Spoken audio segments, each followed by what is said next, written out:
एक बार जब साकार बाबा दिल्ली में आए तो माताजी पिताजी मुझे भी गोद में लेकर गए। बाबा सबसे मिल रहे थे। जब माताजी की बारी आई तो पहले बाबा ने मुझे गोद में लिया। बाबा ने मेरी माताजी को कहा, बच्ची, ये बच्ची तो यज्ञ से गई हुई आत्मा है।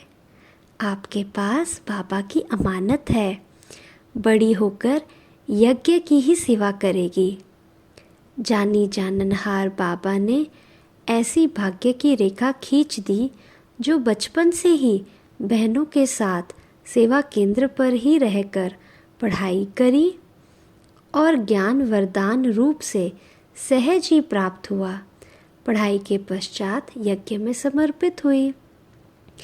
एक बार पार्टी के साथ मधुबन गए। हम 5-6 बच्चे दोपहर में पहाड़ियों पर घूमने निकल गए। चेरी तोड़ तोड़ खाते गए और पहाड़ियों पर चढ़ते गए। अचानक काले घने बादल छा गए और हम पांडव भवन की ओर वापस चल दिए।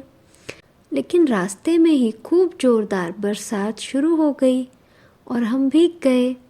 हम सब घबरा गए थे कि हर हालत में माताजी हमको देखेंगी तो डांट पड़ेंगी। हम डरते डरते जैसे ही पांडव भवन के गेट से अंदर आए तो चौक में बाबा हाथ पीछे किए टहल रहे थे। बाबा की नज़र हम पर पड़ी। बाबा ने इतने प्यार से हम सबको बुलाया कि हमारा डर खत्म हो गया। बाबा हम सभी को कमरे में ले गए और एक बहन को कहा, पहले इन बच्चों को कपड़े बदलवाओ, ठंड लग जाएगी। बहन ने हमारे माप के फ्रॉक दिए। हमने कपड़े बदले। बाबा ने हमारे लिए गरम दूध मंगवाया और दूध पिलाकर वहाँ ही रजाई उड़ा कर के सुला दिया। कहाँ लौकिक माता पिता का डर, कहाँ अलौकिक पिताजी का प्यार। आज भी याद करते दिल गदगद हो जाता है, नयन सजल हो जाते हैं। जब भी मधुबन जाना होता था तो बाबा के पास जाने के लिए बार बार खींच होती थी, परंतु लच्छू दादी हमें रोकती थी कि बाबा आराम कर रहे हैं, अंदर नहीं जाना है। हम नादान थे। मन में ऐसे भाव जागता था, हमारा भी तो बाबा है, हमको ना क्यों बोलते हैं। फिर भी बाबा के प्रति बहुत आकर्षण होता था और हम लच्छू दादी से नज़र बचाकर चुपचाप दबे पांव बाबा के कमरे में घुस जाते थे।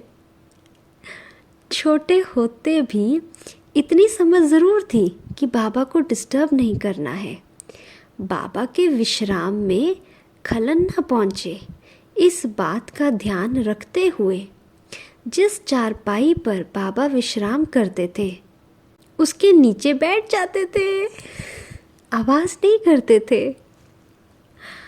वहाँ एक अद्भुत शांति मिलती थी। हमारी किसी भी प्रकार की भी आहट ना होने पर भी बाबा की आंखें बंद होते हुए भी ना जाने कैसे बाबा जाग जाते थे। थोड़ी देर के पश्चात ही खटिया के नीचे हाथ करके कहते थे, हाँ बच्ची आ गई। हम आश्चर्य मिश्रित खुशी से बाबा का हाथ पकड़ लेते थे और बाबा हमें अपनी खटिया पर ऊपर अपनी रजाई उड़ाकर सुला देते थे।